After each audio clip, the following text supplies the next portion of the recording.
Yeah, the mic's on. Marie, are you ready? Hey Jordan, are you ready? I'm ready. I don't know if they're ready though.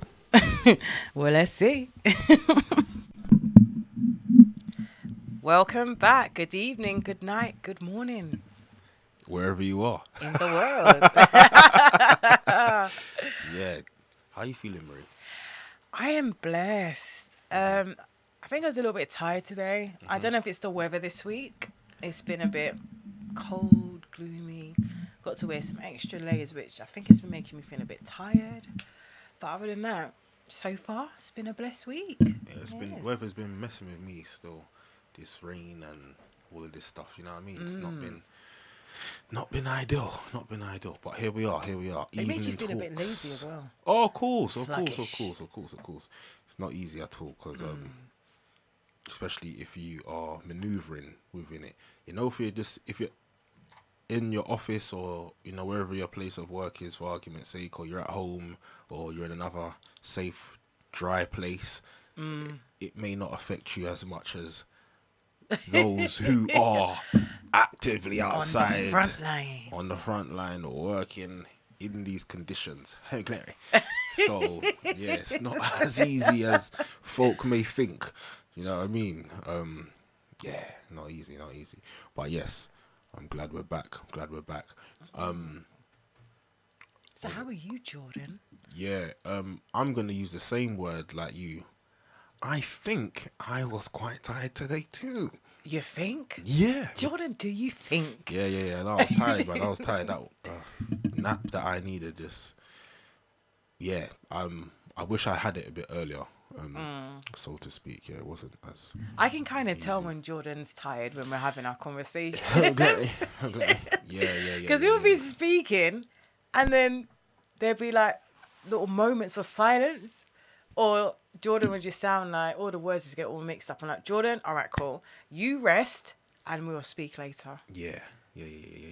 Um, it's a tough world out there. It's a tough world out there. It's a tough world because it's quite hard to control sometimes. Oh, Larry, when you're there, you're alert, and then next minute you just start feeling some type of way, like ja. Can't even help the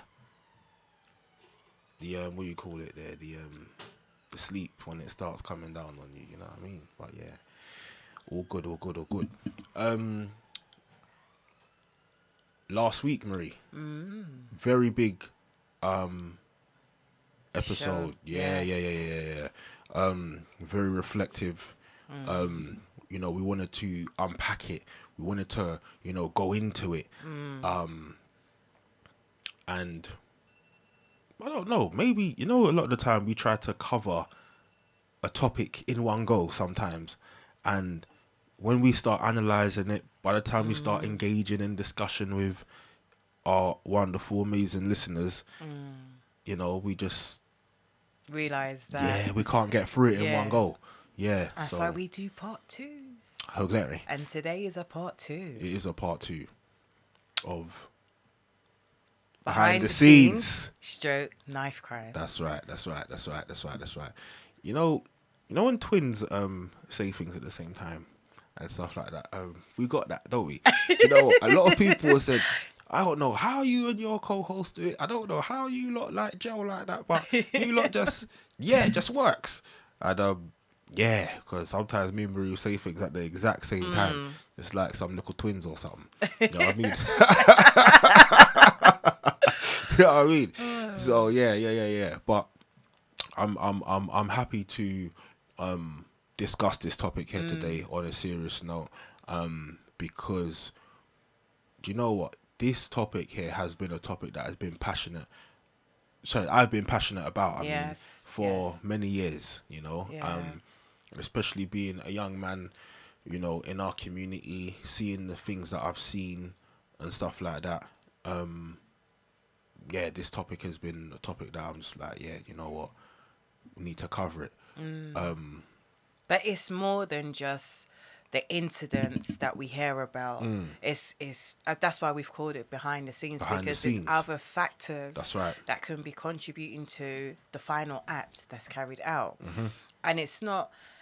I just think I don't know if it's really a blame game. I think we just need to look at some possible factors that us as a community could probably put into place Facts. to try and so things could be possibly prevented. I don't think that we have a solution. However, if we can unpack some factors and then things might change That's right. to a certain degree. That's right. All we can do is try. That's right. Yeah. That's right. So, yeah.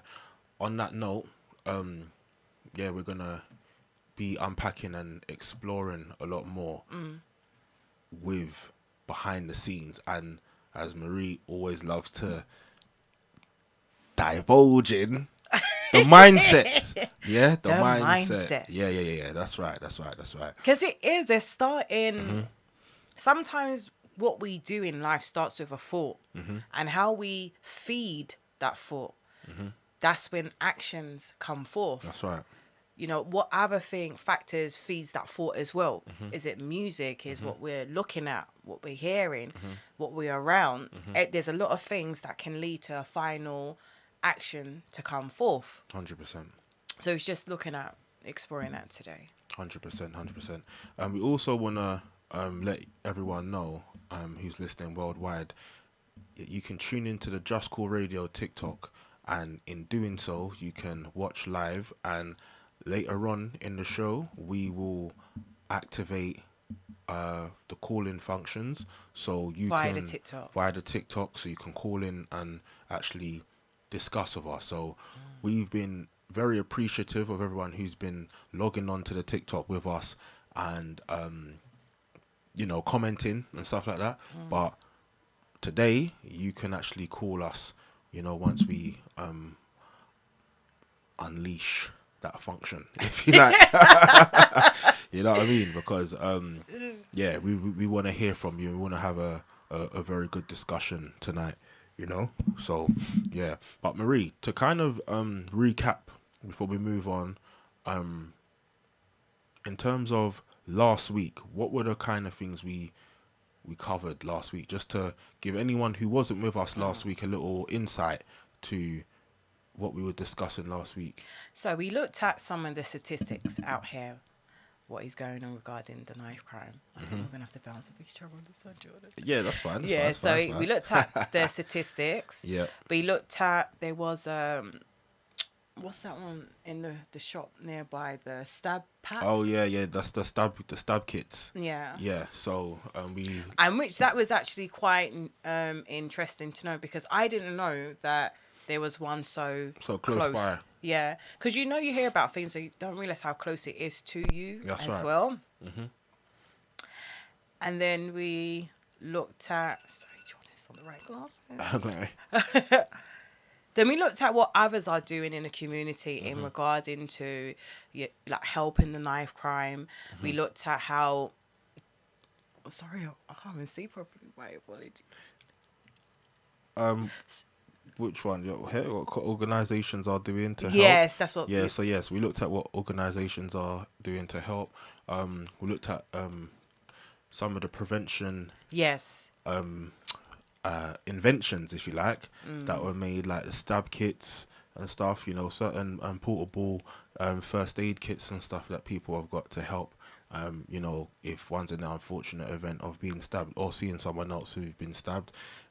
We touched on, and then we looked at also as well the impact of those who have gone through being a victim, like the implication of that's had on them mentally as well as physically as well. Definitely. What the impact it's had on the family as well, regarding like unexpected financial costs, because nobody as a parent, as I'm a parent myself, is expecting that you would have to bury your son before even your parents, more or less yourself. 100%. And also the impact that's having on the family as well. So yeah. Yeah, definitely. So yeah, there was a lot of concepts that we looked at, a lot of harsh realities, that we looked at. We even touched on the trauma within the court cases of, some of these incidents, because there's a lot that, goes on with that, where, we discuss what it's like when there's two families, either side of tragic Yeah. fatalities. Because even though there's a victim and there's a person who's committed the act, the parent of the individual who's committed the crime, that those parents as well, they are being effective because nobody is sending their child out there to do these things. So that's having an implication on them as well of, my child done this, isn't it? As well as the other parents who are mourning. And as we spoke about last week about when they're in the court and for evidence purpose, they begin to show the footage leading up to the crime. That in itself is very traumatic. Hearing your child's voice for even though they're not here anymore, their last moments, seeing their final moments. Yeah. Not easy. So yeah, we looked at those kind of things. We looked at even life after for the perpetrators, because that is another kind of situation, their psychology, their practical things that they've had to do or their families had to do, moving house, life in prison, all of these things, because your family would have to change their cars.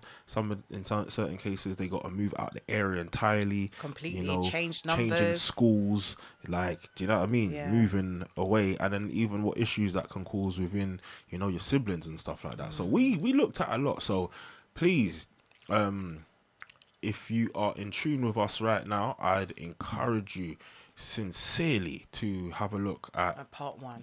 Part one, which was our episode on JUSCOOLRADIO last week, on the YouTube. So that's where you can pick it up. So now with the same title as today's. Oh yeah, with the same behind title. The scenes, behind the scenes. /knife crime.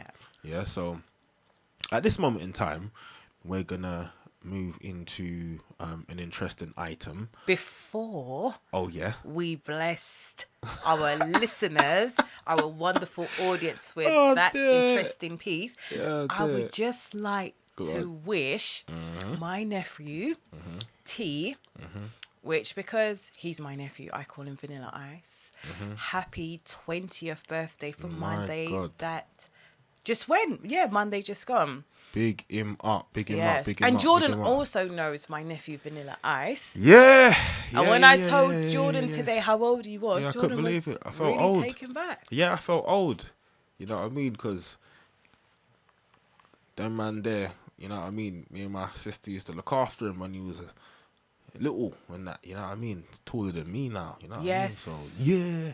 Yes. Big up T. Big up T if you're listening. Big up. You know what I mean? So, yes. So now, Jordan, would you like to introduce this very powerful and interesting piece? Okay. We're gonna now play a clip from a young man who expresses and had expressed himself about how he was feeling about this particular topic here, behind the scenes of knife crime. Back in the good year of 2012, this is when this clip was made, and it's a poem, and the poem is called Boys, and the poet's name is Why are you stuttering, Jordan? I don't understand. Oh gosh, I'm making Anton work hard now. You know what I mean? I'm just there taking 10 years to say who. Well, I can say, I can actually say who the poet is. It's a very talented young man that I have grown to know. Very intelligent, passionate. I would say he's got so many gifts and talents that's ready to just burst forth. So this young man, his name is Just Jordan. They say boys will be boys, but when will they grow up? From climbing trees or playing PS3, yeah, it sounds good. They can grow up later, but for now, let them have a childhood. They s- yeah, that's how old it is. Yeah, to pull it up, because that's what PS3 was, the console them days there. Yeah, PS3 was the console them days there. That poem, do you know what? I'll just say the poem was, written in this time, like literally about October or November of 2011. But I just made the video about June, I think it's June, June 2012. I done the video, but yeah. So this one's 12 years old. So yeah, back then it was P3. They say boys will be boys, but when will they grow up? From climbing trees or playing PS3. Yeah, it sounds good. They can grow up later. But for now, let them have a childhood. See, it's not a joke when your son's not listening. Constantly play fighting plus a lack of discipline. Plus the frustrations of life are giving him more anger, jealousy. Cain and Abel, two brothers fighting. Then Cain ended up killing him. Hard to digest like a spoonful of cinnamon. We got our Ray-Bans on when we can't see summer. And still, we can't see why these boys kill each other. They're just living life out of a darker lens. Hence, you get darker friends. But this boy's in too deep. You don't think there's a way he can start again. But how did your dark heart commence? You got picked on a few times, had to start defence. Then from good boy, had to start pretend that man's a bad man and he will bark the 10 and start to bench. And he's feeling good car, he looks hench. Turned bad overnight. Calm youths don't want to know what pepper is. And fed up of being broken, they want to start getting it. Like at my friend's birthday, the madness sounded like an elephant. Then I saw his blood, his flesh, and then I saw his skeleton. Outside the restaurant just reminded me of Chessington, a world of adventures, full of anticlimaxes and suspenses. Living in the trenches. These no-name brand clove views know that Montclair's expensive. Trying to act like bad boys. Afraid to admit you're getting an education. That's slacking. This boy withdrew all the money from his student loan, took a picture of it and claimed he was trapping. What happened? Bad luck. Gone uni and overnight their swag's up or their cars changed. Acting like they're living life in the fast lane. I remember some boys showing me what they've looted. Fast lane got Duke running fast, scrambling, shouting, asking security to hide him cause some boys trying to shoot him. That's not my portion, I give that life the deuces. Let me ask, how rich would you be if weapons, drugs, ACs and finance didn't exist? I hope you got the gist. That's no weapons to rob, no drugs to dot, no ACs to buy your new sneakers and no finance to buy that two-seater. You cheated to get yours, and still you wanna take from the man that worked hard for his. Little rascal wanna move to his castle, but boys will be boys until they're forced to grow up. Some parents still allow their sons to show up when they've had a madness with their baby mother and they're nearly 50. Them kind of stories really sick me. I'm in disgust. These boys couldn't survive the wind rush. Deep down, they know they're not happy. Sin enough. It's the end of a day, and I made it this far. But what will tomorrow bring? But when you're in your bed, you took a deep breath, sighed. You're a player, but you don't realise you're gambling. You're fronting to your environment thinking you can handle it. But this lifestyle you live, you really want to strangle it. Despite the money and all I have, and my friends dying unexpected. I put my life in the car till the morning, but my mum's gonna have to accept it. And now I'm feeling exhausted. In my reflection, shaking my head. I can't speak. Not gonna lie, I felt weak. Nothing I can do to bring my Don back. Now my axe blood's crying a river in the street. His soul and spirit have evaporated, and his heart no longer beats. And the pagans have evacuated, on their way, and the killer gets congratulated. And I don't know if I'm here nor there, cause my mind's contaminated. I don't know if I should cry, or get the murderer assassinated. And now my mind's blank, fascinated, as I laughed at the violence. But I thought it wouldn't happen to us. I ain't bathed in 2 days, I smell like a tramp. And my heart's got a cramp. It's not beating properly, stomach's growling, no food for 2 days. I ain't eating properly, and bags under my eyes. I ain't sleeping properly. Lost my heart when death did us part. I'm thinking twice, like death's warning me. Nah, it's not like that. Death creeps up and your day starts off normally. You don't know what's around the corner, see. Boxing Day 2011, we learnt a lesson. that people walk past death. 17 years old and he got stabbed in his chest. His mum thought he was coming home that day, but now he's dead. What could the feds or his friends have said? They stood around Oxford Street like it was a duppy show, and his blood stained the pavement.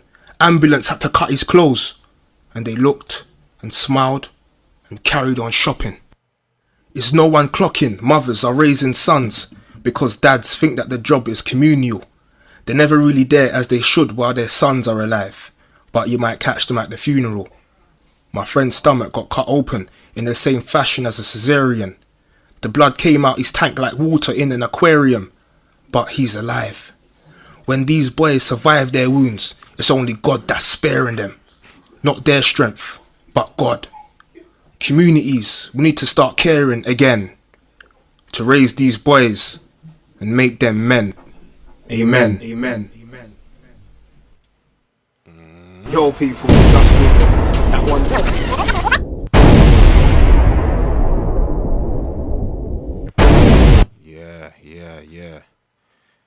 Yeah. We're back. We're back. Food for thought. We're back. Murray. I did say, I was saying food for thought because I'm sitting here and I'm just listening to the poem and I'm just thinking, because I'm a mother, isn't it, of boys, and I'm just thinking like, wow, you know, like for example, like you just said in the poem, he's gone out, think he's gonna come back and he doesn't.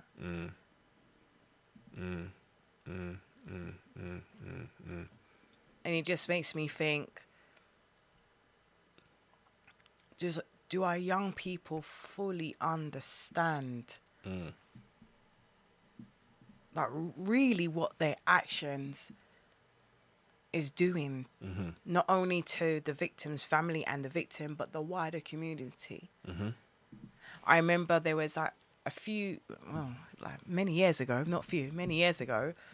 there was a time where people were saying, oh, if you see a car that is driving and the headlights are off, you need to be careful. You understand? And it's like... That was about I think 18, 19 years ago. Yeah, long time. 20 years ago, a long time ago. Yeah. Okay, you didn't have to put the years on it. Right? Yeah, well, yeah, I know what you mean. That's what I was hearing. Yeah. That's what I was hearing. And it's like it put a lot of people, like there was people that was telling me this. I was like, okay, cool. All right, you know, you're hearing things. Yeah. But there was a lot of fear that people was like, well, as soon as it get dark, I'm not going out and this, that and the other. Yeah. Like whether it was like that or not, I don't know, but this is what we was hearing. Yeah. So, you know. Yeah. That was happening a lot around Southwest London. The whispers were going around. You know, people saying, "Be careful, be very mindful of such things." And yeah, there was definitely a fear in the air. For real, but yeah, it is very deep. We got a comment on TikTok from disabled artists. I can't even see all of it. What a talented young person to put his spoken truth with passion, life experience. Many thanks to you, disabled artist. And disabled artist was in tune with us last week as well. So thank you for tuning in again and interacting with us. We appreciate all our interactions. And please tell someone else if you know you got some like-minded people who would want to tune in, or some people who you think would benefit from having a discussion with us. Yeah, please share. We'd appreciate that. And continue to interact with us, please, because Definitely. Your feedback is what keeps us going as well. Definitely, because it is Even Talks with Josh, Jordan and Marie, but we want to discuss with all of you, our community. That's right. But yeah, with that poem, Marie, it's interesting because I did mention that poem last week actually, about it being analysed in the schools In and the prisons and yeah. stuff like that. Yeah, and I was. I can't remember how old I was at the time.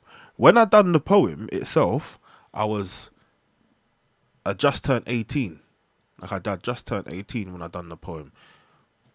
But when it started going around to the schools and prisons, I feel like it was about, and youth groups and stuff, it was probably like 6 months to a year.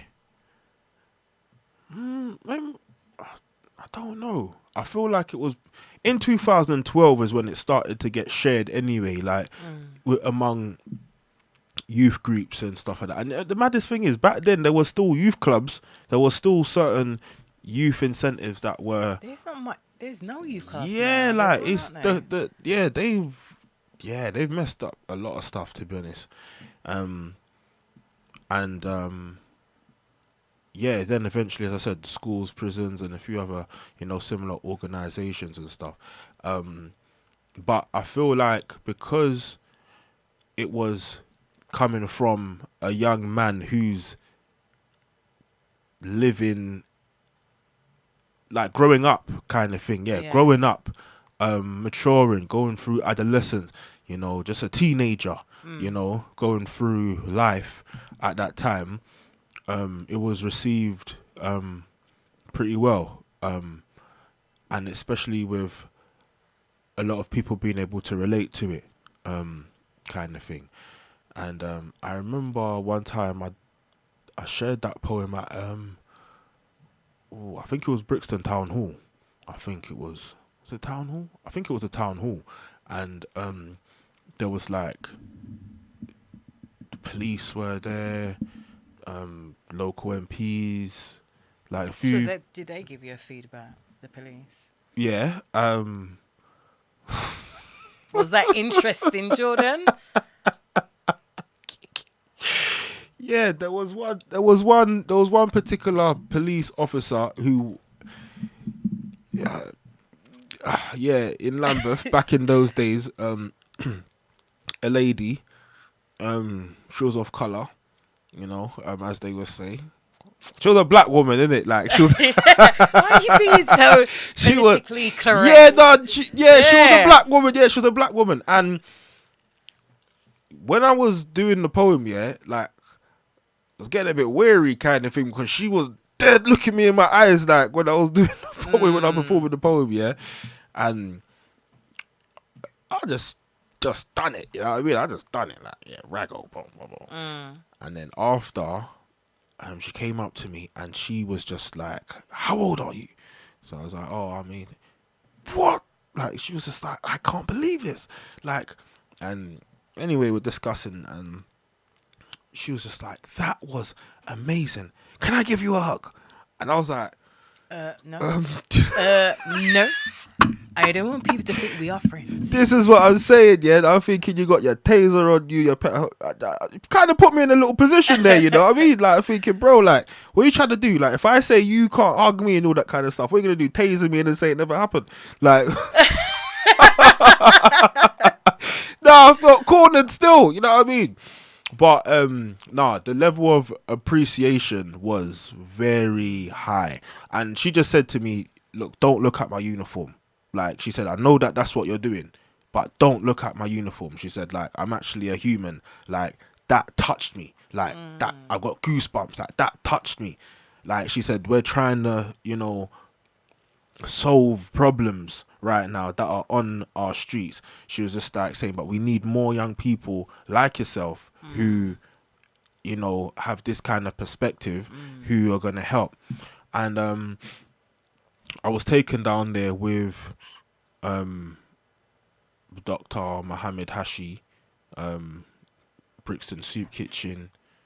It was like he kind of, I can't remember what that meeting was even about, but it was some kind of like intervention kind of thing. But it started to get shared a lot more there. But what I was saying before we started rolling, is that I finally feel ready to write a part 2 to that. Mm-hmm. And I wanted to do it from a little while ago still, but it's like the words just wasn't flowing like how I would want it to flow. So I didn't force the issue. But now, yeah, like I'm ready. You know what I mean? I'm ready to give them the updated version, you know, because God spare life, next month I'll be 30. You know what I mean? So Are you sure? Larry, next minute I'm gonna start pulling out my passport and my license. Yeah, start pulling out the driving license. You know what I mean? And yeah, I'm gonna give an up to date Version. Yeah, Yes. Because that was them. that was then. That was what was going on, and that's from the child's perspective. Yeah. Like, or yeah, I mean, teenager becoming a man perspective kind of thing.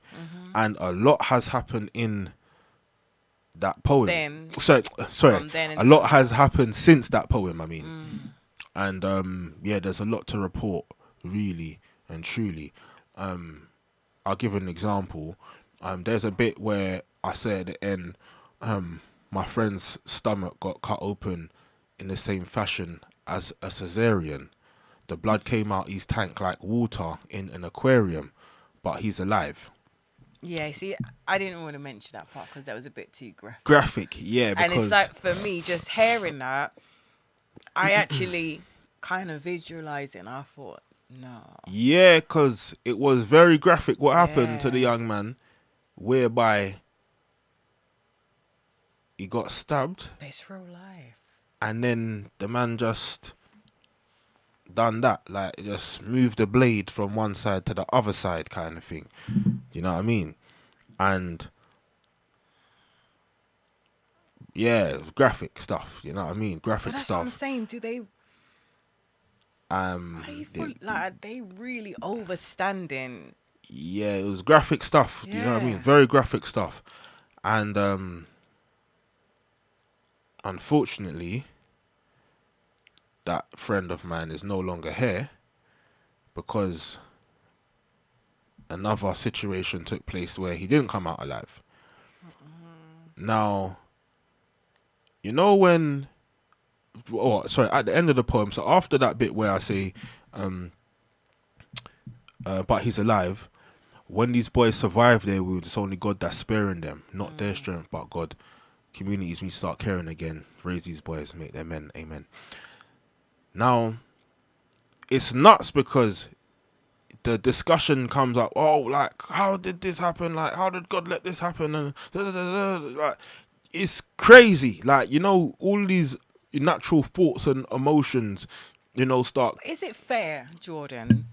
You know, we was having this conversation today, isn't it? Yeah. Is it fair to say, why did God allow this to happen? Nah. Because as I was saying to you today, the victim, as well as the person who carried out the act, we don't know what God could have been saying to them, showing them before this happened. Yeah. How many chances Yeah. they had to escape what was going on and stuff like that. We weren't there. We don't know, like, the warning signs and, you know, the amount of times that there was, you know, the escape routes and stuff like that. We don't know, but Through sometimes disobedience. Larry, yeah, and that is the key thing, through disobedience and us discerning, using discernment to know when we've really, really, really taken advantage of the grace that we've got on a day to day. But you see, because the morale, yeah, like moral compass, if you like, is so low these days, it's hard to even mention things like that because a lot of people don't even think about moral compass, like, and stuff like that. You know what I mean? And where their morals actually stand, because they're too busy just what's it called? Too busy just living life day to day. Do you know what I mean? What was I gonna say? I'm just gonna tread back a bit. There was a part where I said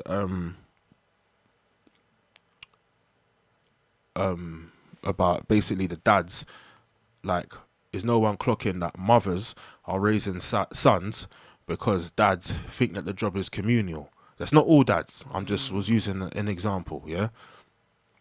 Because a lot of single mothers are raising sons by themselves, yeah? Because And I would say, we commend them. 100%. However, they're raising boys, so they get to a stage in their development where they actually need either their father to be present or a positive male role model there to 100%. teach them how to become a man. 100%. As a woman, I've got sons. I don't believe that I could teach my sons to how to become a man, because there's some things that men will go through. Yeah. I don't have Yeah. a clue about that, Yeah. or I can't relate. I can empathize, but I can't relate to that because I'm a woman. 100%. 100%. And this is what's so unfortunate, because that's something that I grew up seeing, like a lot of single mothers. And if the dads were there, the dads weren't doing an excellent job. They might have been doing the bare minimum, or maybe doing what they quote unquote can, but the mothers I saw a lot of the time doing everything they can. Do you know what I mean? To keep keep things in order. Do you know what I mean? Keep things afloat. Keep food going in their children's stomach. Balance the household. Keep the roof over their Yeah. head. Do you know what I mean? They had to do what they had to do to make it all work. Do you know what I mean? And yeah, it says there, because dads think their job is communal, they're never really there as they should when their sons are alive, but you might catch them at the funeral. And I remember at the time there was there was a one particular case, can't remember who it was, but there was a young person who passed away, and I heard a lot of big people, like my parents, them age, like saying like, yeah, like my man weren't even there for the youth. You weren't even there for him, like, da-da-da-da. You was at the funeral though, like that's the first time you saw him, was at the funeral. So that was like some big discussion that was going on in the But community. that could have been a conviction, though, isn't it, of guilt? Yeah. Various things. And I wrote that like back then, and then my friend in the poem that I mentioned, who stomach got cut, Yeah. who's unfortunately now not with us because of another situation that took place. I first met his dad at his funeral. Oh wow. I first met his dad at his funeral. Now I'm And talking how long did you know him for? From childhood? from primary school, Okay. Oh wow. and I was in my 20s when my friend passed away, and the first time I ever met his dad was at his funeral. I didn't see his dad at any Other time. family functions, and I'm at the family functions. Do you understand what I'm saying? I never saw his dad. You know what I mean? Met him at the funeral, and I didn't know what to say, because What can you say though? on my, like, yes unks, or yes dad, I'm sorry, or or whatever, because I knew him more than you knew him. Obviously the man knows his dad, but I knew your son more than you knew your son. Yeah. Yeah. But that's something he has to live with, Jordan. And you know, the conscience. Yeah, it's a tough one. You've got the conscience playing on you. And you know what, Marie, yeah? This is where it gets even more personal as well, yeah? You know, a few years after my brethren passed, his dad passed. Oh wow. Of like an ill health kind of thing, you know what I mean? And I don't know what was going through the man's mind and system. That ain't easy. That ain't easy. That ain't easy. That ain't easy. Do you know what I mean? That ain't easy. That's what I'm saying. The conscience, the Of guilt, course. the emotion. It's substances. It's a lot. It's substances within you. It's substances within you. Like, it's not a game. It's not a joke. Definitely not a game, not a joke. But yeah, like, to kind of kind of move on a little bit from, the poem. We want to get back into behind the scenes of the knife crime. Yeah. And, I'm sure throughout the rest of the episode, I will kind of subtract, little bits from it, because Yeah. we're kind of using it as a base. Yeah. Yeah, so to speak. So we will jump into various bits at different times. But what I was gonna say, Marie, was about the level of impact that approval has, because when we look at how a lot of young people, how do I say it? When we look at like how a lot of young people go through life, if you like, It's like a they lot want of to them be are accepted. seeking approval But sometimes it's a particular set of people they want the acceptance from. Yeah. So that is something that is a very big thing, because it's their identity. Remember, we our first episode was about identity, or that was our first theme, so to speak, because we was on identity for a while before we moved on to well-being and stuff like that. You know what I mean? And when we're looking at that, like a lot of young men who are coming from, a single parent household, and just saying single mother, yeah, there's, like you said, Marie, only so much the mum can show the young man. She can teach him, a lot of morals, principles, a lot of stuff like that. But in terms of actually being a man, yeah, and handling what men have to handle, that's a man's role. Yes. To show them, you know what I mean? And it's very important that the mum puts enough, or the family, the village, yeah, puts enough of the right minerals into the young man's mind, so that he's at least got a balance, so that he can make sound decisions for himself going forward, and be his own man, so that he don't have to feel like a follower to seek approval from certain people. Because there's certain things that I know some young people don't even really want to do deep down, but for the sake of the approval, they'll do following. it. As they say, follow the crowd. But then also as well, Jordan, as you're saying, that the single parent household, which is, we were just looking at just the mother. Yeah. But then there could be an environment where it is mum and dad, but dad's very reserved. He's not very putting his stamp down as the man. He's just like, we'll provide, and mum deals with everything else. Yeah. So that young man can start to look for something outside of the home that reflects what he defines as a man figure. That's right.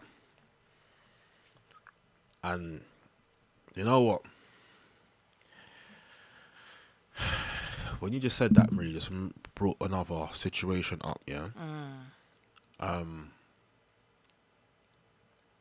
When I was 15, yeah, I was at my friend's house, yeah?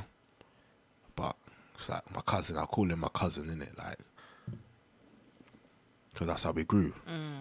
Went to my primary school.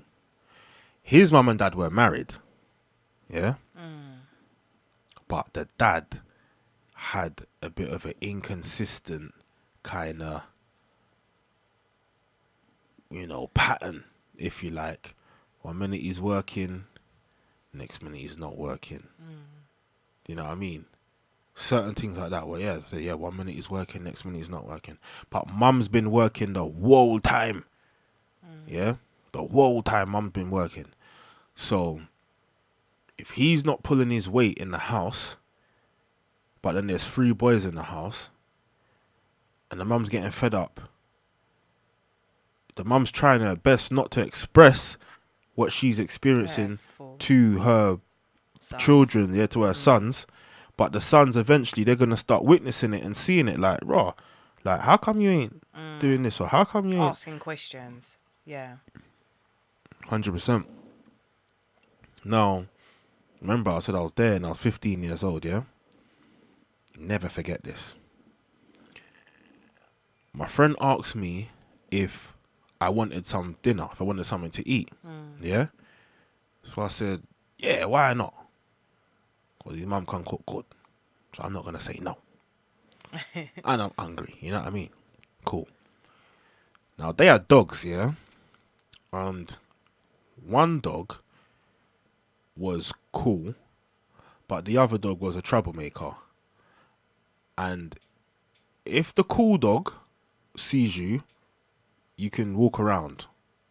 If the troublemaker dog goes for you, then the cool dog is going to go for you. How glary. So I was in the front room, and the front door and the living room door shut. But their living room is a door that's got like them square glass panels in it, kind of thing. So I can see the dogs on the other side and all that stuff. Do you know what I mean? Cool. So I said, "Oh, raw, I need to go to the toilets." And then he was like, "All right, cool." So then he's moved the dogs, and then I've gone to the toilet, kind of thing. Yeah, cool. The dad has forgot that I'm here. So when I've opened the toilet door now, the dogs are out. So when I've gone to say something like, "Oh, the dogs," yeah, or whatever, my friend switched on his dad. Like, switched on his dad.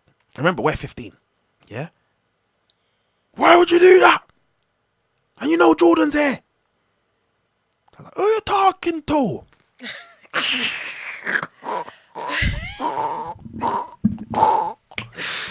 Yeah. He was like, I'm talking to you. Like, did I stutter? Like my man's going on like that at 15, you know, with his dad going on wicked. So I'm like, boo, you're going on like I remember said Jordan is here. Yeah? Like, that's what's going on. Yeah? And notice the accents, because these are not people that are outside of her culture and community. Hungary. It's within. So I'm like, Ross, anyway, the dad's moved the dogs now, yeah? So then my man's gone in the kitchen, my brethren's gone in the kitchen. It's like, yeah, come, cuz, come. So I've gone in the kitchen now. So the dad comes up to him. Nah, who you talking to?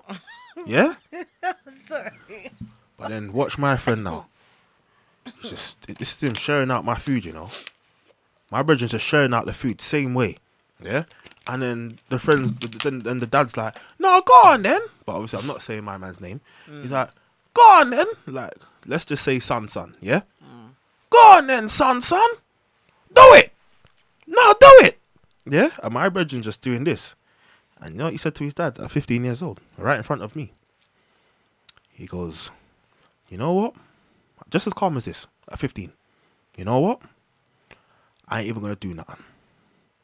Because at the end of the day, I know what I'm capable of. How Larry? I'm standing in the middle.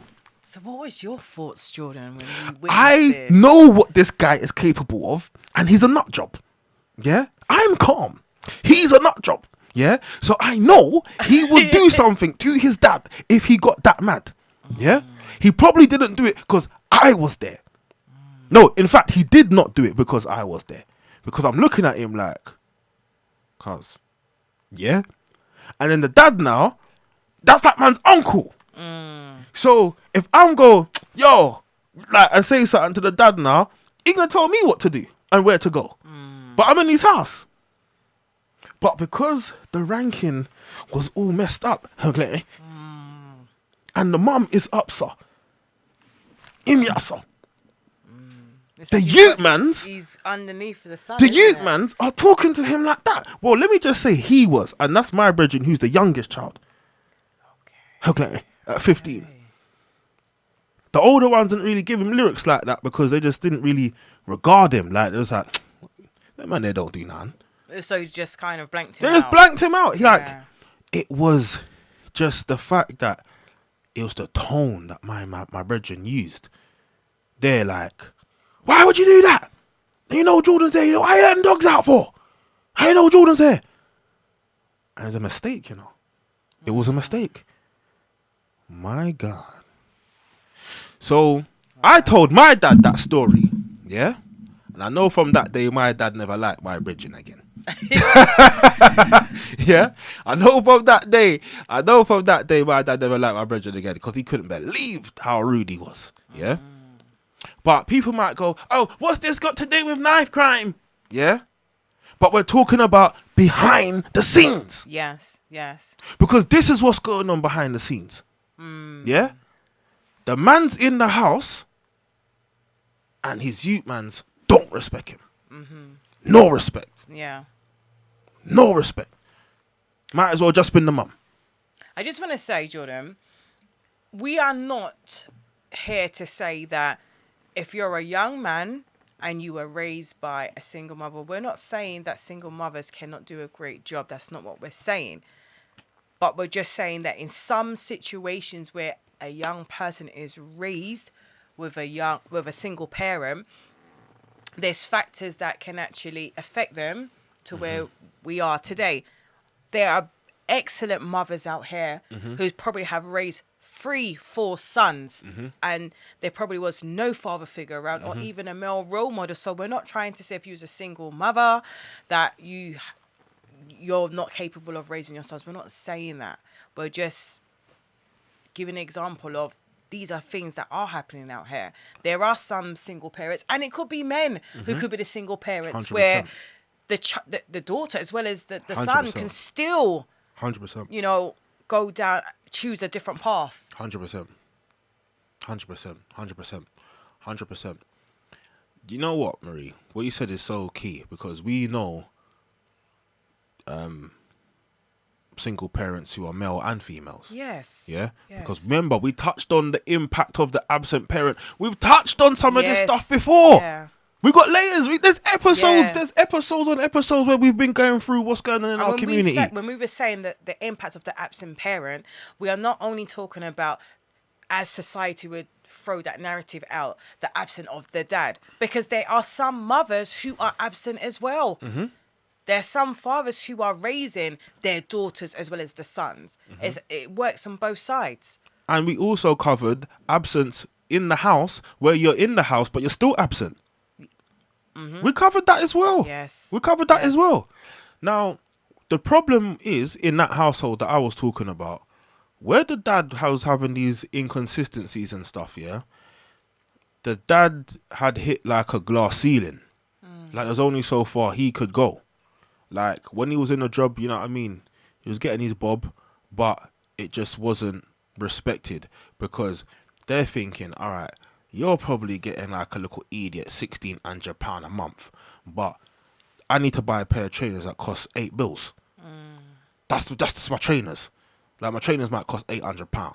By the time I go buy like a pouch for like a £4, or you know what I mean? By the time that's just accessories, yeah. Buy like, you know what I mean? By the time I buy my weed, by the time I buy, you know what I mean? Certain little things. Like I've gone through £1,600 in seconds. I cannot be like you, only getting £1,600 per month. Now, but at the same time, the way how that young man is thinking, probably how his dad is about his income, you've got to understand that from past generations, they were told to get a job and work the 9 to 5, and that is their way to get out of poverty. That was sold to them. I know a lot of people that's come from the Caribbean, from previous generations, and they were sold that you must go to school, you must go to college, you must go to uni, because that is the path for you to become successful. you know what, Marie? That is gold, because I know the dad was going through certain things as a man that's from yard. Do you know what I mean? He was going through his own certain things. You know what I mean? But the children, they didn't have the patience to understand why he's not earning, because they're saying, all right, cool, if you lost your job, then get some money another way then. Like, that's the kind of thing. They weren't saying, rah, their dad has to break the law. They're just saying, if you lost your job, go out and hunt then, because that's what men do. We hunt. But you ain't hunting. You're just sat down and walk around in a dressing gown. when you should be hunting. So that's when some of them, like out of the brothers, stop going to school and stuff like that, because they're like, this is boring. I'm not going to school to learn algebra and stuff like that I'm never going to use in the real world. I need to get some money because I watch my mum struggle and I'm not on that. And my dad's there. And you know what my friend done? And I think sometimes that's a lot of the factors Yeah. that has led some of our young people to go on the road and to engage in road activity, I would like to say. It was enticing, isn't it? Yeah. And because if you're seeing that, if you're coming from a household where it's just one parent, whether it's male or female, just want to say, and you're seeing how that one income has to stretch, and you might be saying, oh, I want a pair of trainers for like, I don't know, £150, £200, and you realise it can't work, then you're like, well, I need to go on the road, innit? Mm-hmm. And that's a narrative that was introduced. Like, it was introduced to, like, my brethren. My brethren already knew about it, but it's like, it was introduced to him, like, well, yeah, boy, you might as well do this then. This is what we're doing. And he was So just like, would you say him being introduced, was that through the environment, the area he lived in? Yeah. Was it through people that were close to his family? Yeah, it was the environment. It's the environment, because, like, you see certain people with certain things, you know what I mean, that might be like, let's say, oh no, 10 years older than you or whatever, and then you're like, you know what, I want to be like them, man. So they want to aspire to be that. Yeah, so that's not where understanding what they had to do to get that. No. You know, there's a saying in you know, like the Caribbean community, they would say that you should never grudge people for what they have, because you don't know what they've done in order to get it. 100%. Yeah, you don't know, and to be honest, I feel like they knew that this is Russian roulette, high risk, high reward. Yeah, but they'd rather take the risk and get the reward if they can play ball smart, basically. Do you know what I mean?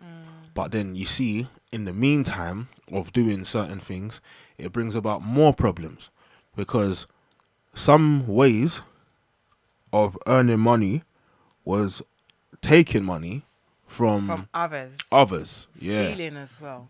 Probably. Yeah. So, like, let's say, for example, it's like, you know what, that guy over there, us man don't really like them man there, so let's line him up and let's retrieve his goods. Heglery. So certain man will do it and try not to get found out, so that it's them, like people know that it was them who done it. And then other people are like, do you know what, the man there's gonna have to know it's me, you know, because we need to set an order, set some example, like mark the territory, to say, yo, Jaja, I'm me. Yeah, you know what I mean?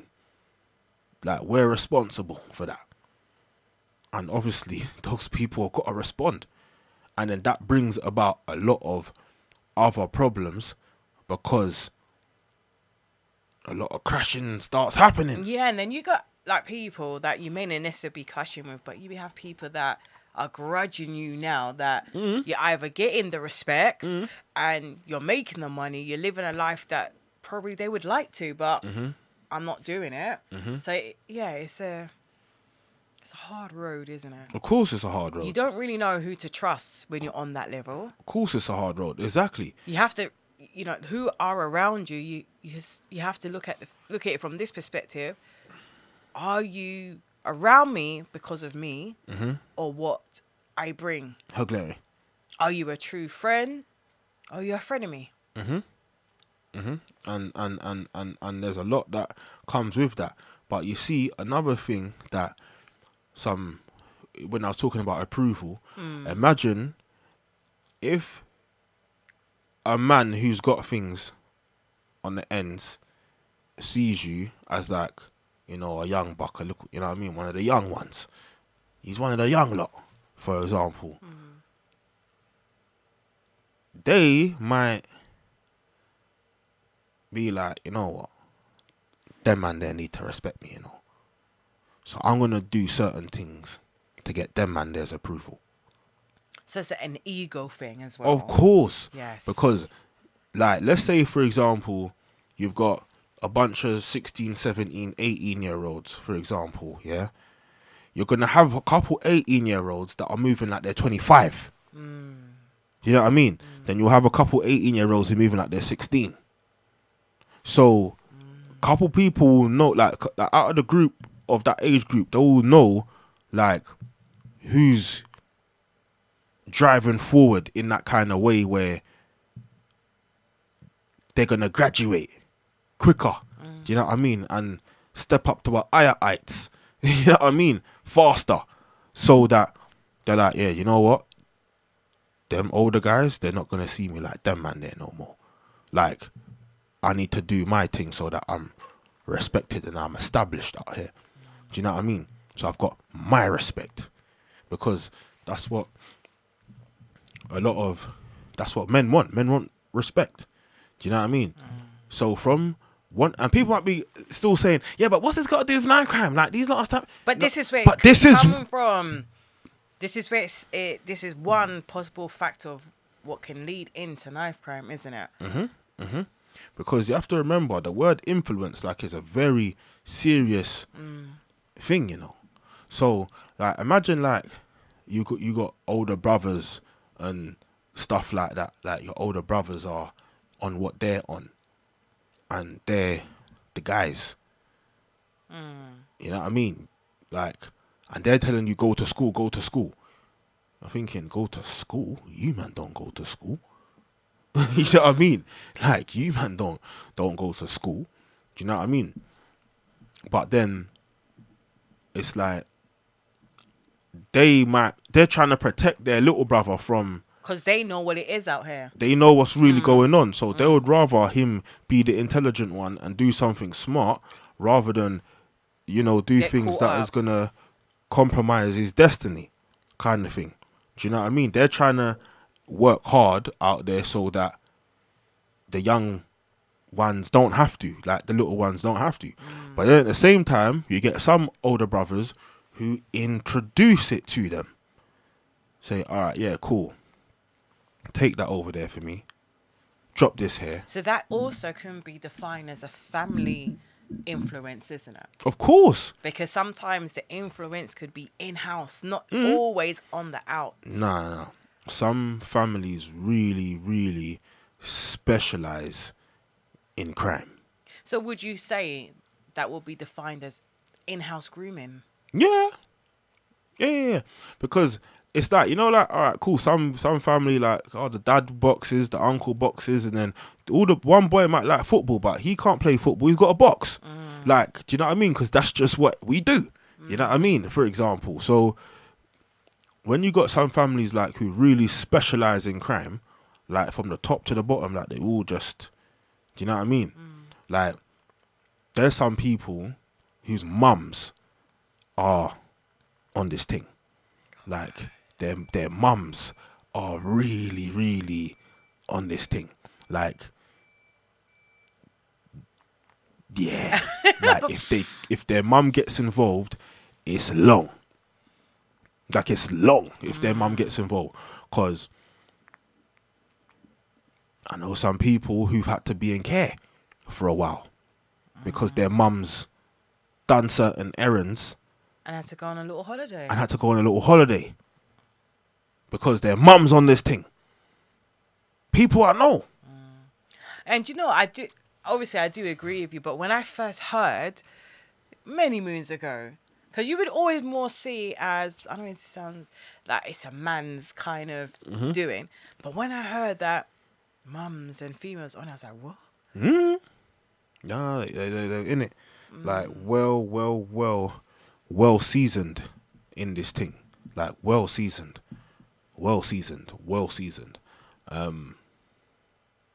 And the mum's got men working for them. Like, a lot of people working for them because they're on this thing. Like, for real. Yeah? And so if your mum is your primary carer and she's like, you know, influencing you to specialize in the industry of crime, how are we gonna start to undo that? Because there's mums out there. We've spoke about the crying mums, like, oh, my son was a good son, and da, da, da. But what about the mums who are encouraging the son to go out there and do certain things? Like, I remember, so I don't know if I've mentioned it on Evening Talks before, like in a previous episode, but I know I've said it to Marie before, but I remember one time I was somewhere and I heard a young man on the phone to a girl or female, and I believed, Or what you perceive. I perceived, you know, that it was a love interest. Yeah? And I can hear her emphasizing that she wants this Gucci bag that she's seen. And I thought to myself, how's my man got this girl on the phone, like, talking about Demanding. So then I thought I heard him say mum, but I thought, could never be saying mum. When he came off the phone, I said, what girls having you up? Or what girls, like, some kind of question like that, like whatever I asked him.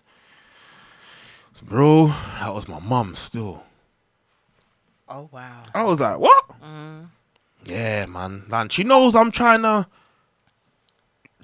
interested in all this stuff like that. She knows, like, I'm trying to sort out my life and do things the right way.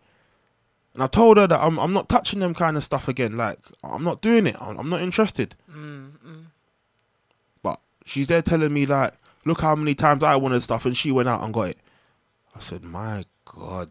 And saying that, Jordan, there are some parents, because we're not going to just class it as the mothers. There are some parents, men and females, who are aware what their sons or daughters are on the road doing, but because of the income that it's bringing in, there's some things they turn a blind eye to. Because when the sons and that are saying, like, mum, I'm gonna bring some money over, it just needs to stay here for 2 days or a week or whatever, and I'll give you some money. But as a parent, I think that's something you should question. Where do you get the money from? And if you're working, okay, they could be working, but you still have to use a bit of common sense to say, all right, I don't think you got all this from your work. You can't encourage that. Because it's wads of cash. Like, Yeah. it's elastic bands. It's wads of cash in shoe boxes, bags, like. So you can it's clearly see it's not coming from the 9 to 5 wages then. No. So you should be questioning that. And if they're saying, well, can I just leave this for 2 days? What else are they leaving in the house for 2 days that you may not be about? Let's Know call a spade, yeah? Those on the TikTok, those on the Instagram live, thank you for joining us. And the ones on the YouTube, we want to salute you all for your support. But those who are just listening, you just have to use your imagination. But those who can see me on camera, you have to look. If you look at this, yeah, this mobile phone is about the size or just a bit bigger than the width of, like, say, a £20 note, a £50 note, yeah, so to speak. We know a £20 note or £50 note is thin and you can just hold it in your hand like that because it's that thin. And then, you know, £100 probably like that if you can squeeze the 5 or whatever. A grand is about, you know, that wide, give and take. Yeah. Depending on if you're Depending using on 10, 20. Yeah. All right. Cool. A Yeah. mixture of notes. Let's just say there's a mixture of notes. Yeah. Yeah. A grand might be that wide.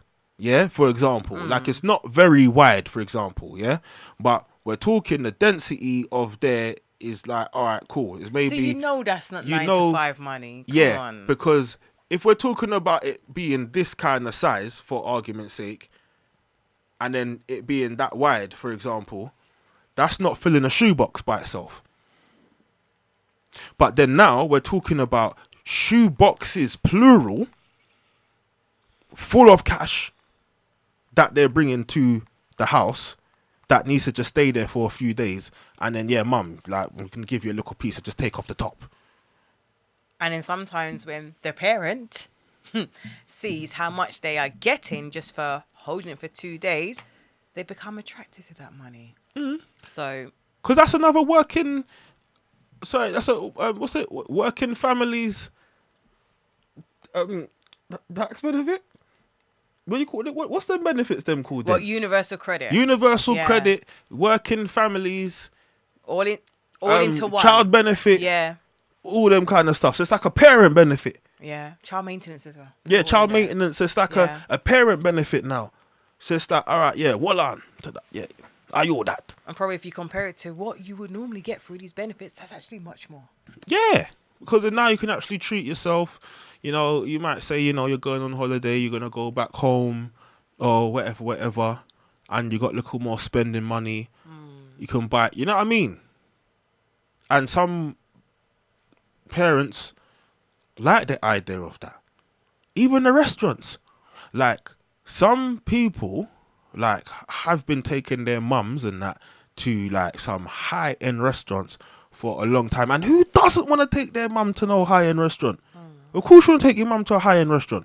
But I'm saying some of the mums know that the direction where the money is derived from is a place where it's no good. So would you say, Jordan, that's guilty by association then? That who the mums are. Yeah. Well, yeah, because No, I'm saying that because some parents may think, but well, I'm just holding it for my son or my daughter, not realizing in the eyes of the law, you're guilty by association because you're holding on to something which is illegal. yeah. Do you know what I mean? So it's like but remember, it's like it's nuts. It is nuts, and this is why I'm saying some parents can't be so surprised because like the level of shock. I'm okay. One young man I know passed away. Yeah, this one was scary. I tell you why it was scary because, well, I can't really tell you why it was scary, but it was. What I mean is, I can tell you some of it. I can't tell you all of it. That's what I mean. Just summarize. I can summarize. it. Yeah. I was supposed to be filming like a little documentary kind of thing, yeah. At the time, this was A few years ago. yeah. I can't even see because it just A few years ago. It was a few years ago. Yes. I was meant to be filming a little documentary, and I asked this young man if he can Help. participate. Yeah. Yes. Like if he can participate kind of thing. You know what I mean? And yeah, cool, no problem. Like I don't mind talking about this. Like whatever. Cool. And the reason why I asked him is because he was heavily involved, but he knew how to word things where he's not going to incriminate himself. But my strategy was to interview him, but also ask him the questions that's going to provoke the answers, like that he needs to realize what he's doing, kind of thing. So reflect him back. Yeah, make him reflect. Using questions to make him back. reflect. Yeah, cool. Yeah. So anyway, I said to him, yeah, man, like we're gonna get going in a few weeks or whatever. Yeah. Something drastic's happened now. Yeah. Now I can't do the project. Yeah. My man got stabbed. Now, when he got stabbed, I thought he's gonna be all right. He's gonna be all right. You know, we're praying he's gonna be all right. But when he got stabbed, like whatever day it was, 2 days later, they switched off the machine. There's no oxygen going to his brain. They switch off the machine. He ain't got no quality of life. He's not the same again. You know, the man said to me, the last conversation that we had, I ain't going nowhere. Bro, don't worry about the little setback. Minor thing. It's setback so we can come forward stronger. Like, that's the lyric he was giving me, you know. I ain't going nowhere. Anyway, gone. The mum now is like a Christian minister and all that stuff. And the mum was asking me if I can do some poetry at the night and all of this kind of stuff and whatever. Now, inside the hall where the night was bare Christians, church people, believers. Everyone's praying and, worshipping, and there was a rich anointing inside the hall. They should have been doing that outside. Because outside, there was like 150 young people out there. Ganja, Hennessy, like rums out there. They're playing their own homegrown music. Coming out the speakers of the cars. It just smelt like and looked like gangster. Yeah? It looked like trouble. Yeah? It looked like trouble. Like if anyone made one sudden move that they shouldn't have made, certain gadgets would be coming out. Because they had the gadgets there. Allegedly. Because that's how they operate. But what I'm saying is, the mum and the ministers them was inside.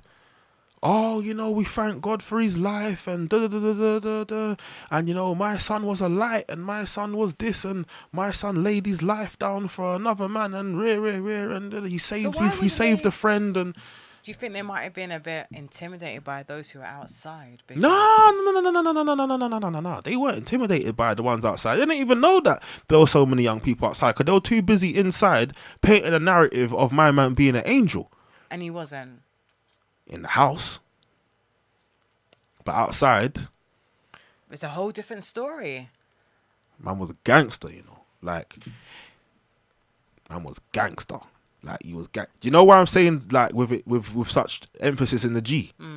It's because of how young he was and how he was moving. He had older people working under him. Like, oh, wow. Bagger man older than him were answering to him. Like, when certain things happened in their area, it's like the people were saying, yeah, that happened on my man's watch. So he didn't want no things happen on his watch. Because he had to govern the area like how a Don in Yard would govern the area. So like what? Which means what comes with that is if somebody's crossing your territory that's not supposed to, I don't think they're calling the police, Jordan. You have to sort them out. Yes. Sort them out. Yeah. Yeah. So it's like, in a nutshell, the road life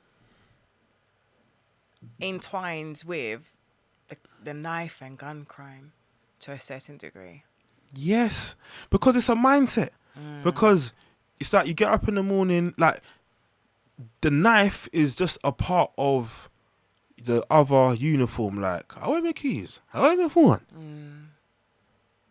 Like it is a part. It's a part of the.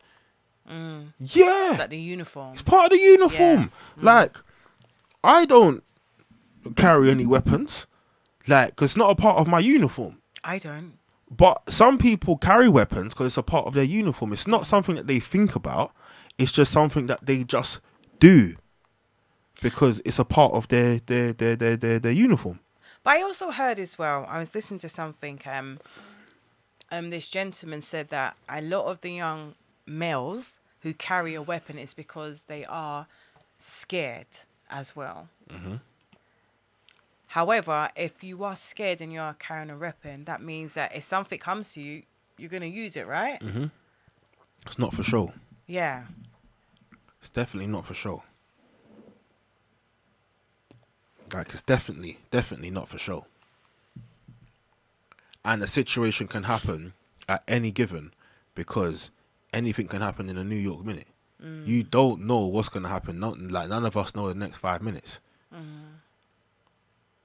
I remember one time I was outside a friend's house, and it just so happened that like there was a few more people that came around at the time, and then a few more people, and before you knew it, there was like I want to say about 25 man outside the block, and this has happened in minutes.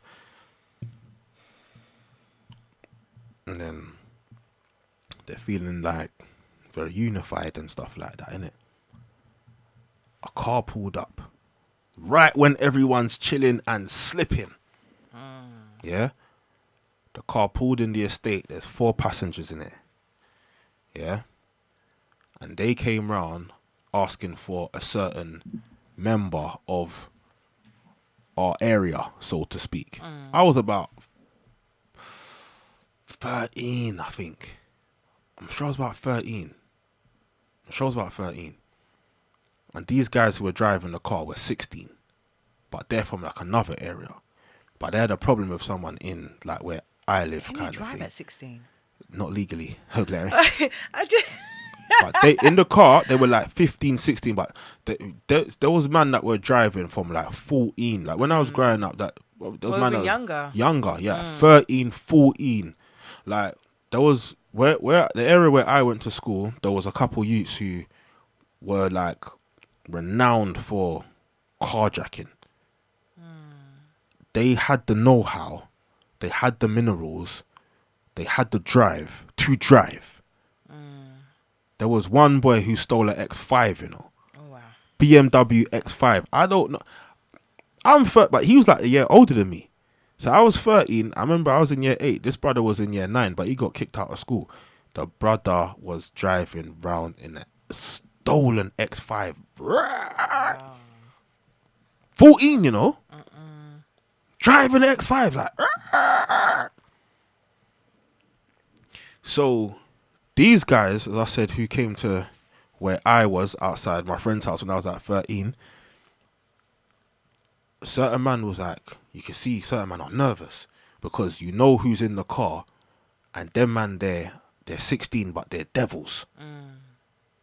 Like, or let's just say they're in the devil's, they're captured by the enemy at this moment in time and they need God to rescue them. Yeah? They need to go to God. That's what it is. They need to go to God.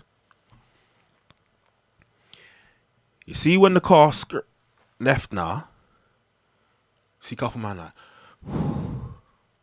because they thought that was their final moment. Yeah, because getting those up on- guys in that car, they're not mucking about. 4 of them pulled up on 25 man like, ran down the window. Oi, where's Such and such. my God? And that person happened to not be there, you know, at the time. I swear God made it happen. That person happened to not be there. And the reason why they knew he wasn't there is because he looked so different. I'm not going to say why, but he looked so different, you knew he wasn't there. And that's when I was just like, raw. Yeah? And then you see the youths who went over to the car goes, raw, he's not here, but let me phone him for you. I'll phone him. He's saying that, but he's thinking, raw, I ain't even got my... Because if these guys do something funky, like, that puts me in a madness. Yeah? So that would have made that youth there step up. Because I think that youth was about 18 or something. And then the 16-year-olds pulled up on him like, he's a joke, man. You understand what I'm saying? I'm like 13 at the time. And I'm like, raw. Yeah? But I know those lot, they had like knives and gadgets on them. Knives and gadgets. Because that's how they rode. And that was, what year was that? I don't know, 2007 or something like that? You understand what I'm saying? So, like, when we're looking at behind the scenes, you have to also remember the experiences that young people are experiencing on a day-to-day as well, Marie. Your experiences are going to make you move a certain way. I know certain man that got moved to, they got robbed when they were like 12, 13. It's happened, like, let's say it's happened bare times now. They're like, I've had enough. That ain't happened to me again. So when people are looking at, oh, like, how are they, you know, why have they got these knives and And the impact of being robbed and violated my in that way. God. And Listen, feeling so like helpless. You can't do anything and it continue to happen. listen, yeah. back in those days, videos were going viral on like Bluetooth. So the art was humiliation. So the way to make them man there know that they really got robbed is if we film you getting robbed and we send it around on We're Bluetooth. gonna humiliate you at the same time. So we're gonna put you through a few humiliating acts, and then like we're gonna bully you and we're gonna film you getting bullied. So when that circulates now, it's not hearsay that you got robbed. Because if we say, oh, we robbed this person, it's our word against theirs. You just deny it. Yeah, no, that never happened. Because especially if you said you got robbed for money, yeah? Or they said they robbed you for money. Because guess what? If they robbed you for money, all you got to do is just get some more money and be like, never got robbed. But it's money. When they take your chain and you've got like a custom pendant, or you've got, you know, like certain things that That's personalized to you, so you know that's my man's belongings. That's when it's more techie, because like they'll take certain man's chain, wear the chain, and then take a picture in the chain, and then say like, yeah, come get your chain back. Like that's obviously like. But I know a lot of them, it's gangsters, isn't it? Like it's just, you know what I mean? A lot of people like that time were listening to a lot of American stuff as well. Yeah, I was just about to say that. Americans were doing that. Many years ago, a lot of people used to watch. Like, do you remember when Belly came out? With DMX and Nas? Yeah. There's and then you've all got of those Shotters. films. Yeah, all of gangsters. And was it New Jack City with Nino Brown? So I think it was, they're seeing the money aspect, so they want to have that, but there's other things that come with it as well. Yeah. It's behind the scenes. And if you're watching that, a lot. If you're watching that, your friends are watching that, that's what you guys are discussing. What's going into the mind?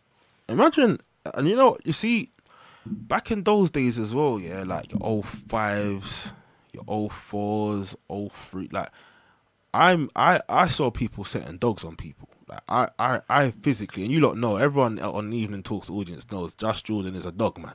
Yeah. I saw people with dangerous dogs setting their dogs on people. I think that's probably why I didn't like dogs. Yeah, I saw it. Yeah. I saw it. Like, you see the dogs were gang members too. Like you say, like that's blah blah, and then the dog would be a part of the gang too, because the dog used to ride out with man as well. Like certain areas, like you see them, and then they're with the dog. Run where?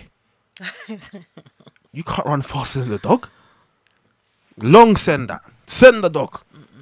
You ain't running nowhere. You don't even want to run because it's worse for you, because like they will say things like, if you run, when man catches you, like it's peak for you. Like, oh my gosh. Like it's levels of humiliation. This is on film, you know.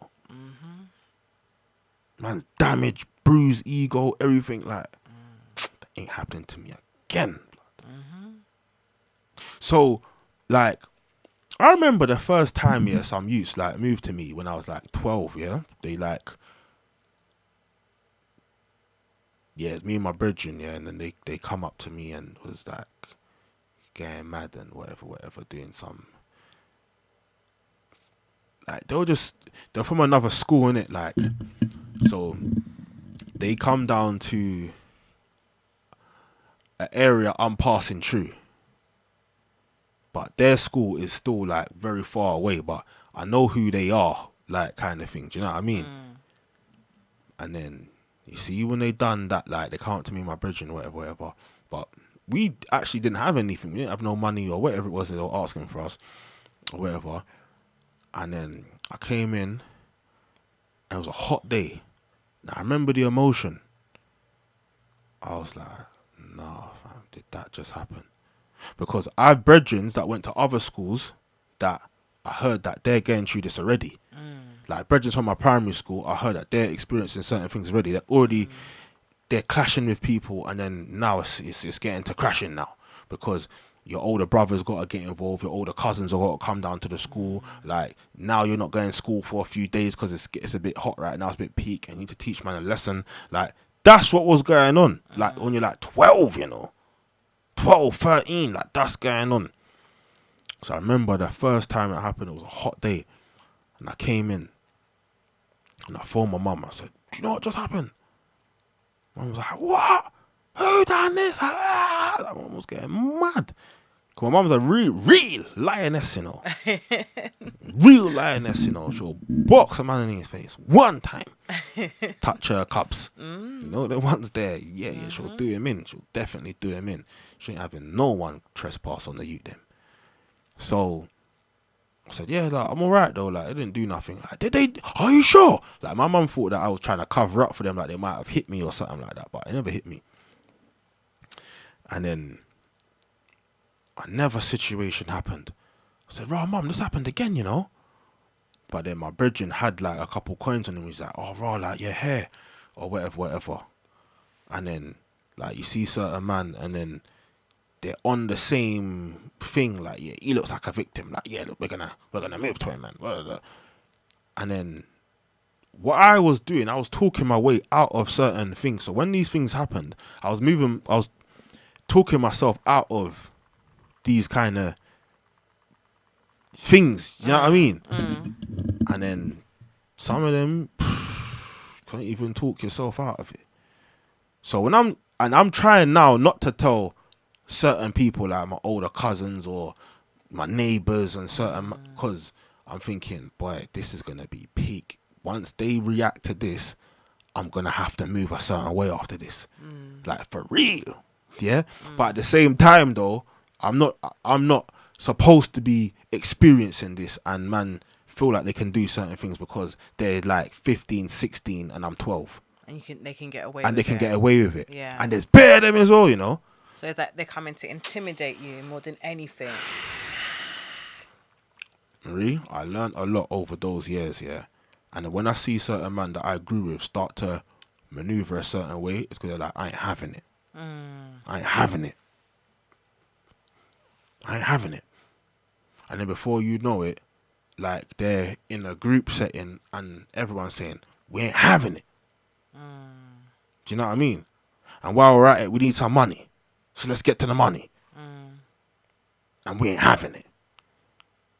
So, like, what a lot of people are not considering as well is like, what I mentioned just now was a personal issue of like bullying. Like when I'm like 12, 13, and then there's man that's like 16, like them kind of ages, 17, like trying to rob a little 13-year-old. Do you know what I mean? Like I'm thinking to myself, like, I've got like little nephews and that. And I remember even a youth, like, even tried something like with one of my nephews, like when I say the other day, it's probably like 2 years ago. I think it was about 2 years ago, because time flying now. And when I heard, oh my days, I was phoning around people who I haven't spoken to for years, because I'm like, I need to know who's responsible for this, yeah. Because as an uncle, I need to defend my nephew. I can't have my nephew here, experience that and then think, oh, raw, like, my uncle didn't even do nothing. My older brother didn't do nothing. Like, my family didn't do nothing. Like, man, do you understand? And the thing is, he didn't even get robbed. It was just the fact that the youth's on a ped and tried to stop my nephew, and he's in his school clothes with his little brethren, and tried to humiliate him, kind of thing. Do you know what I mean? But my nephew wasn't, like, afraid, because he said, like, you can see the youth ain't on nothing, he's just trying to intimidate. But he said soon he'll be on something though, like, you can kind of sense it, kind of thing. Yeah. So you have to think of like how psychologically damaging it is. And then the thing is, when my nephew was like not showing signs of fear, the youth's putting his hand like in his trousers, like, to what? make him become think careful. I won't like, Yeah. I can't remember what he said, like, think I won't wet you up, or some kind, I don't know what he said something kind of along them lines, but whatever he said, yeah, my God, I just saw red. Yeah. I'm thinking that's man's little youth. That's man's nephew. Like, that's my investment. Do you know how many times that I'm taking the boy to school and making him say his prayers that God protect him and keep him throughout the day and all them things, them to install them kind of principles within the youth. Yeah, because we know that this war, what's going on, it's not against flesh and blood. You know what I mean? Yeah. There's a spiritual war going on. But how many of our young people and the family units are overstanding this war out here? Because we're fighting with each other with words, knives, etc., 100%. etc.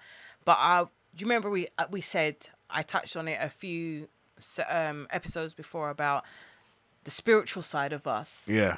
How many of our young people are in tune with their spiritual side? Because when I was younger, as well as you, Jordan, that was a very important element in our lives. But how important is that now in the families, in our young people? Let's unpack this, Marie. Let's delve into this deeper, because like we need to round the show on this kind of note here. Let's unpack this right here, right now, because even I got some stuff to touch on. But yeah, continue.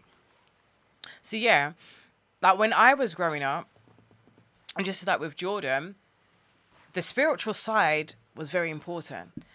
Like my parents taught myself and my siblings how to pray. And as I became a parent, I'm teaching my children how to pray. Yeah. But I'm trying to help my children to understand that sometimes things that are happening, there's a spiritual side to it.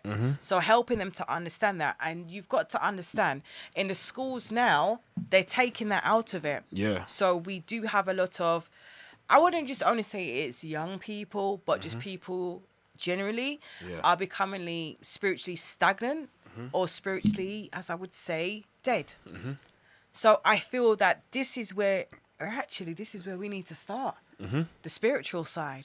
Because everything that we do in our lives, whether it is good or bad, is led by spirit. But the question is, which spirits are we gravitating to more? How do we become in tune with our spirit? How do we begin to fight against some of these spiritual attacks? Where do we go from here, Jordan? You know what just popped back in my memory? When all this was going on, yeah, with this is how I say it. No, thank God for sound, you know. No, seriously, big up my mum, because my mum, yeah, got a notepad and she started writing down some scriptures. No weapon fashioned against me shall prosper. Like every tongue that she would write all these different scriptures. She'll write down, yeah. And my mum used to fold it up, and my mum lifted up the insole of my shoe and put the scriptures in my shoe. You know, that's what my mum done. Yeah, my mum put the scriptures in the sole of my shoes. Yeah. Like I said, That's Marie. powerful. It's very Yeah, powerful. like I said, Marie. Thank God, yeah, I've never been attacked in that kind of way, ever. Any scar I've got is probably from an animal Or your own doing. or my own doing. Glary. Yeah. Yeah. No one has attacked me and done something and pierced my skin. Yeah. That level of violation. That level of violation and And I violence. think we need to understand, Jordan, as well, is that just because you may go to a place of worship on whatever day you choose to go, it's a bit deeper than that. As Jordan said, we're wrestling with unclean spirits, good, bad spirits out here. So we have to be fighting that on a spiritual level. And that is the root of what's going on out here. Sometimes you could be sitting down and you get suggesting thoughts. It's a spirit. 100%. But how many of us are really understanding that part of us, Jordan? How many of us parents are understanding that level as well? Because if you begin to understand the spiritual impact of what's going on out here, then you will know as parents how to pray over your children, over your home environment. Even before they leave the house, you're praying that you're covering their steps, the transport they're taking, the car they're driving, the bike they're on, the school they're in, the college they're in. You're covering. Facts. You're even covering tutors, friends, whoever they're interacting with, that whatever's in them cannot enter or influence them either. 100%. 100%. But we need to get back to that stage. 100%. 100%. 100%. You know what I wanted to touch on last week that I didn't get to touch on, yeah? And God knows, like, now we're covering on the topic here now, yeah? There is a man in America called John Ramirez. And John Ramirez is a man who understands the spiritual realm very well. And he makes it very clear there's two sides on the spectrum in the spirit realm. You have one over there and you have one over there. So when everyone's like, oh, I do this or I do that, well, that or this falls under either this or that. Either or. Either or. Yeah. Yeah?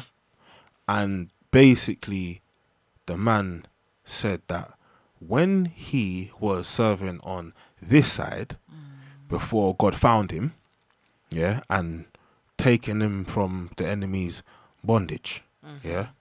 Which it is. It form of causes bondage. the form of bondage from Yeah. the enemy, yeah? Because remember, the enemy comes to steal, kill, and destroy.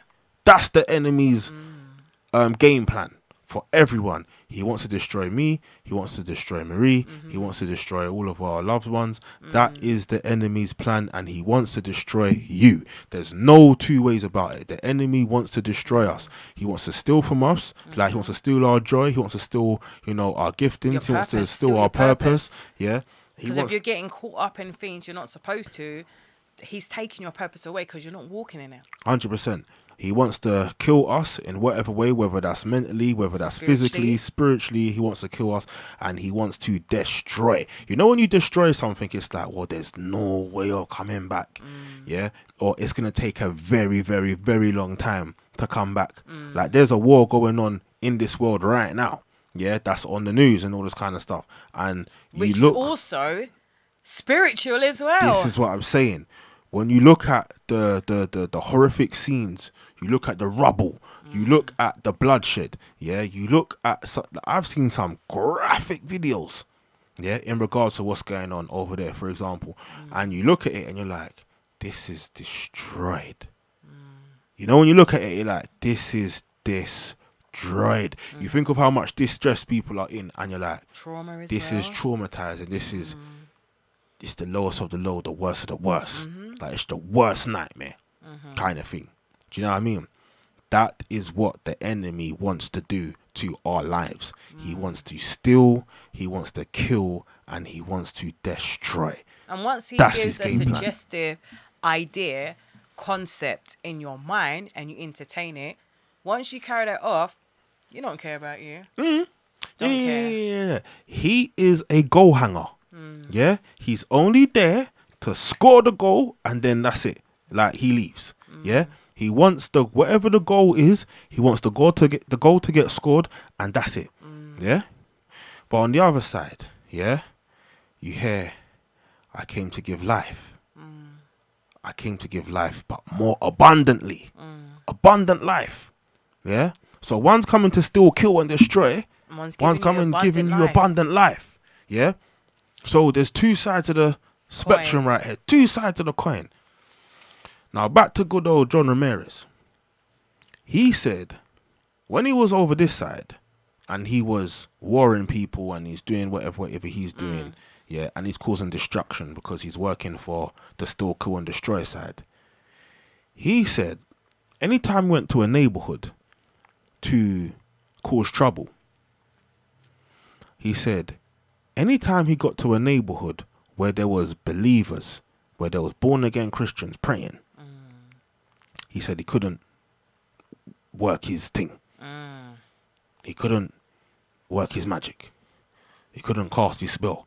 But this is what I was saying. This is more than just going into your place of worship and just clap your hands, sing the song.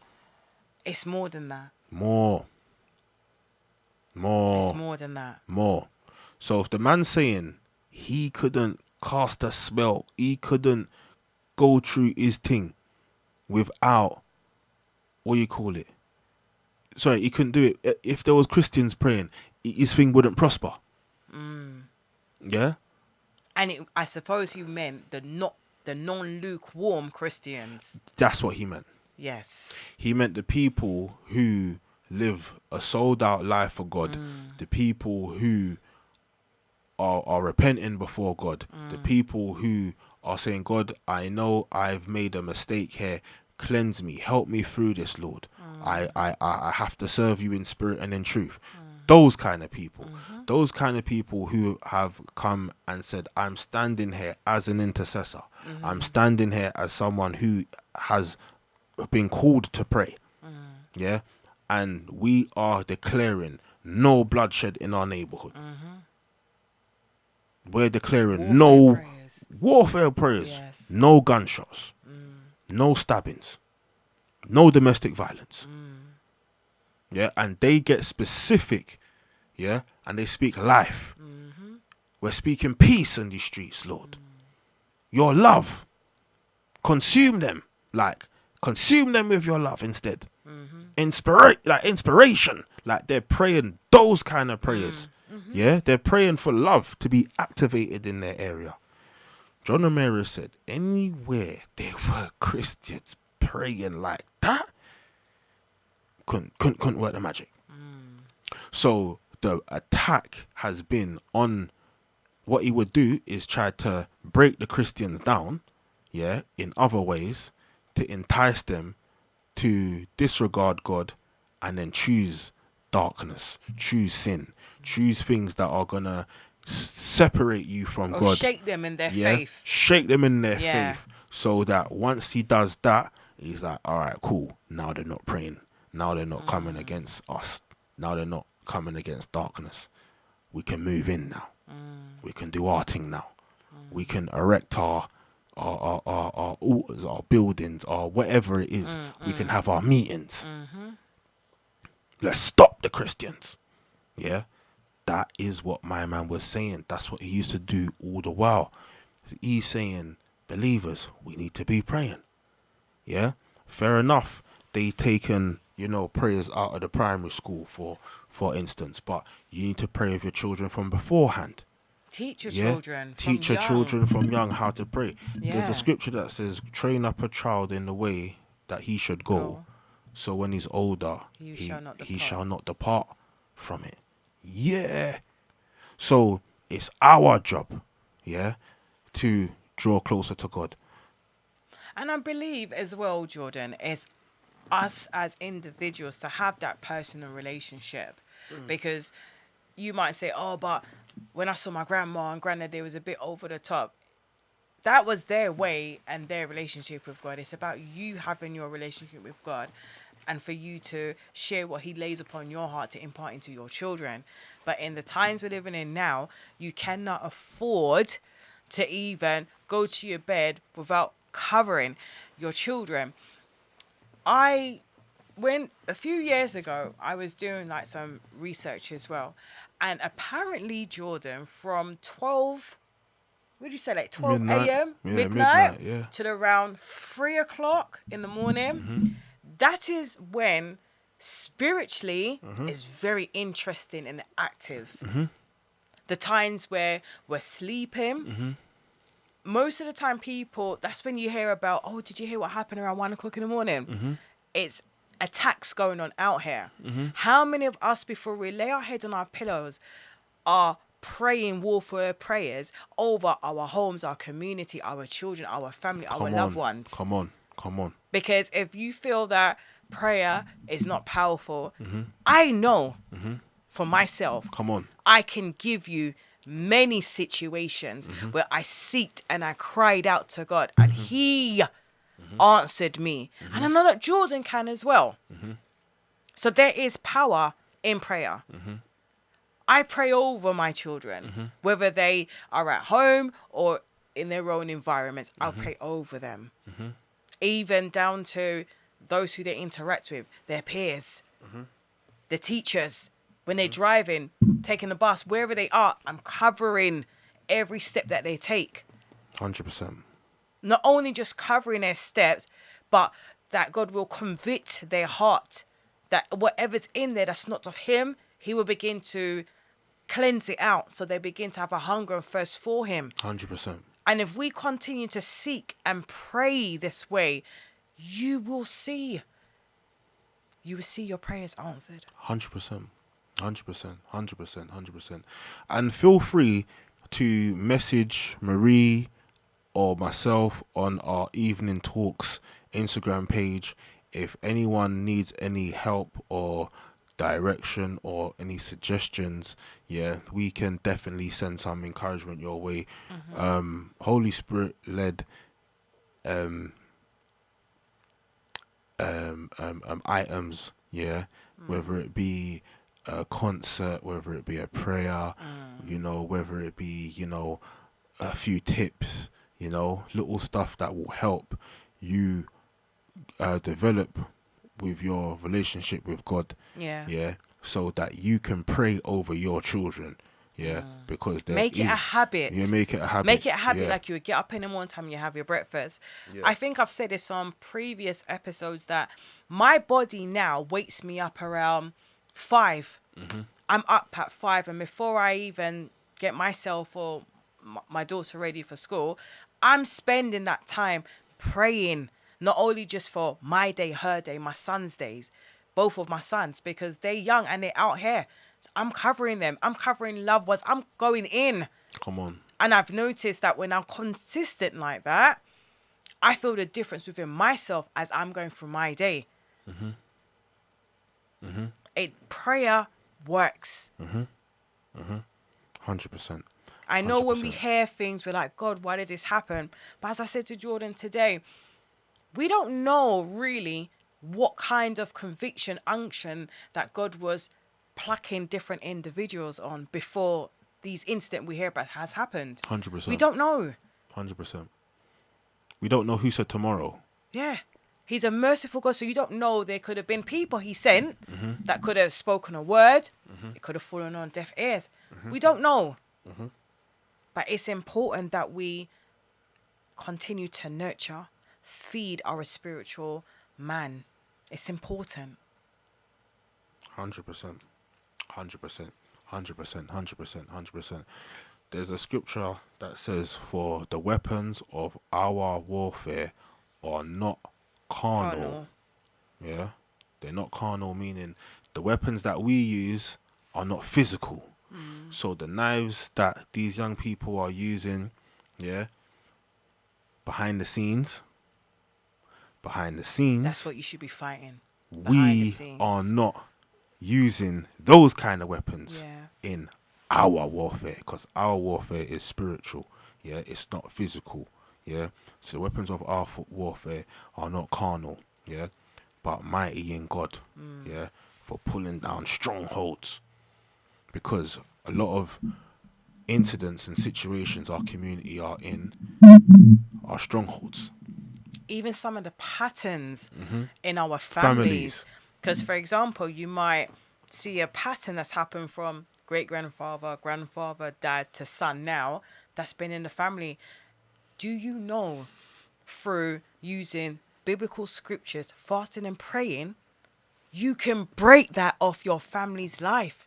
In the name of Jesus. Definitely, you can. 100%. 100%. 100%. It's not easy, but this is where iron sharpens iron. This is where I help Marie. This is where Marie helps me. We help you. You help us.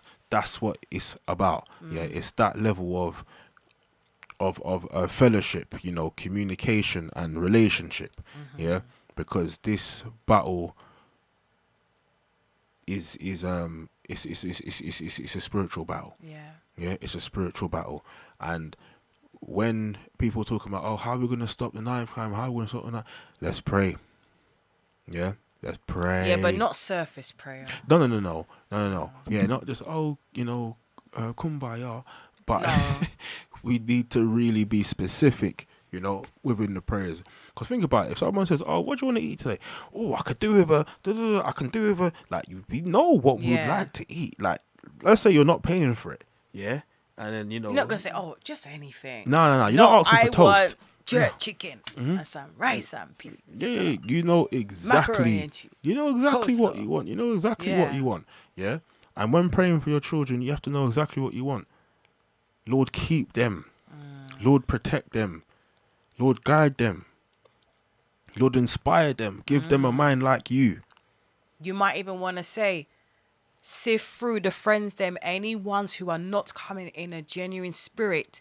Scatter them. Cut them off. Abort them from my child's life. 100%. Every negative thought that has come from different influence, I bind it. I cut it off. This is how we need bind, cut, rebuke. Remember, the word says that if you use scriptures, God said that his word cannot come back void. So if you're using his word, it has to fulfill what the word has said it has to do. 100%. 100%. And you'll be very surprised, when you sit down and, you're playing some worship music and then you say, God, just speak to me.